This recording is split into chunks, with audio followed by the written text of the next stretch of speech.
Hello everyone and welcome to my channel. Welcome to Afro Political TV. In today's topic, I will be talking about 5 ways in which President Paul Kagame has developed the Rwandan identity. Now, for the sake of this topic, I will be delving into Rwandan history just a little bit, but if you already know your stuff, then you can skip ahead and get straight into the 5 points. Let's get into the video.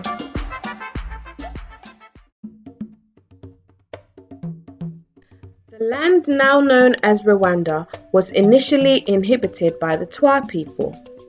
Then the Bahutus migrated, the time of which is unclear, followed by the Batutsi in the 14th century.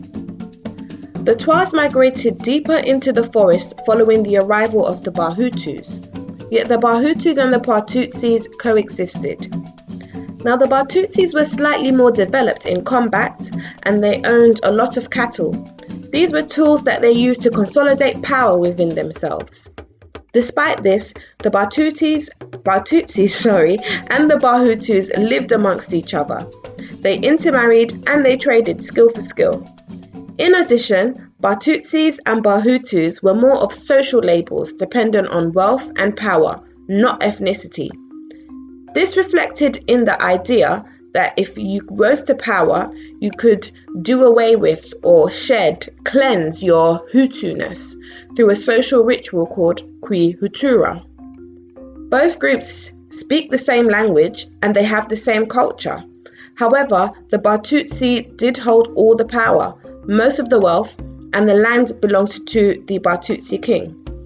Now, like I said, I will be skipping over some events in Rwandan history for the sake of this video, but all my sources are in the description box so you can read up on their amazing history in your own time. So what soured this social structure that existed amongst the Twa, Bahutu and Batutsis? The colonial era. In 1884, at the Berlin Conference, Europeans regulated colonization and trade in Africa. Today we recognize it as the Scramble for Africa. This gave birth to the period at which African leaders and chiefs would lose their power to the Europeans. At this conference, modern-day Rwanda and Burundi were assigned to the Germans. During World War I, the Belgians took over control of Rwanda-Urundi from the Germans, and this is where the ancient social structure began to crumble. Though both Germans and Belgians promoted Tutsi rule, the Belgians established an us versus them culture by issuing identity cards to citizens with their social label on the card, thereby making it an ethnicity, as this meant you could no longer go through Hutura. Power was further concentrated amongst the Batutsis. So at this point, the Rwandan identity has been divided. A majority and a minority, the powerful and the powerless. This, amongst many other important events along ethnic tensions, causes the Rwandan Revolution, in which Hutus began attacking Tutsis in 1959. There were many events that took place which led up to the genocide in 1994. I would like to go into it, but I want to stay on topic and tell you how Kagame got a divided country to assume one Rwandan identity.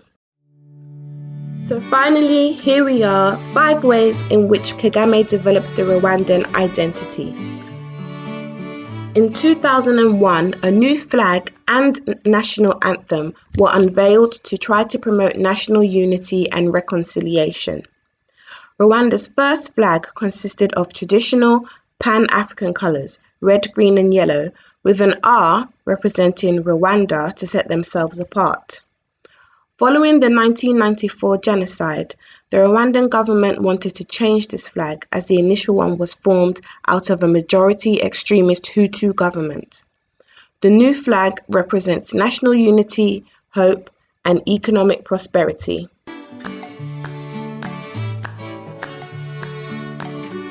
In 2006, Rwanda's 12 provinces were replaced by a number of smaller regions with the aim of creating ethnically diverse administrative areas.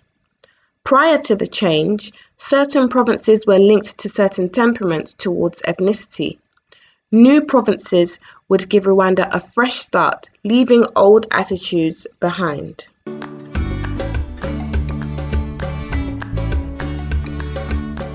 In 2008, President Paul Kagame's RPF wins large majority in parliamentary elections.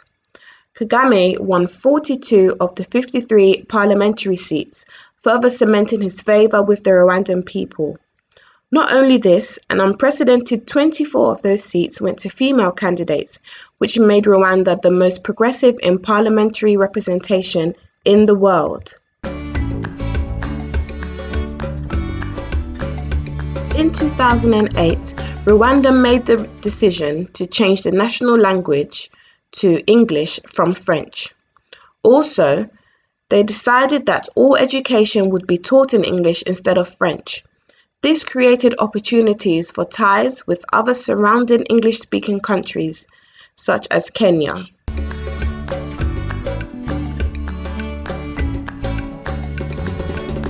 Now, this one is quite controversial as it leads into the topic of democratic governance. So Rwanda committed itself to fighting the ideology of genocide and all its manifestations in the 2003 constitution.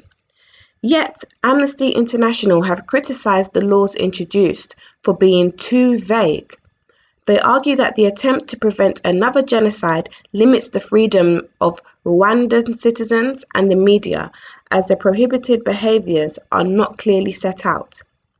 For instance, the use of any speech, written statement, or action that divides people, that is likely to spark conflict among people, or that causes an uprising which might degenerate into strife among people based on discrimination. Amnesty International argues that this does not provide sufficient precision for individuals to know how to regulate their conduct. Now, let's say, for example, someone writes an article opposing the change of the official language, and obviously there will be people who agree or disagree. But would it cause conflict? And when they say conflict, do they mean violent conflict or conversational conflict?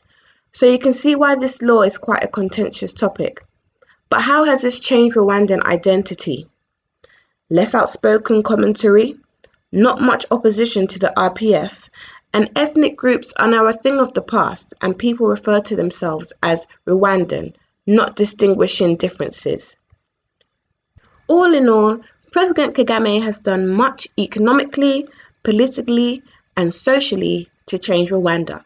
But at what cost? Claims of human rights abuses from reporters and families of murdered opposers taint Kagame's governance. But is democracy what Rwanda needs? Is democracy a suitable form of government for a post-genocidal state? Comment below, let's get the discussion started.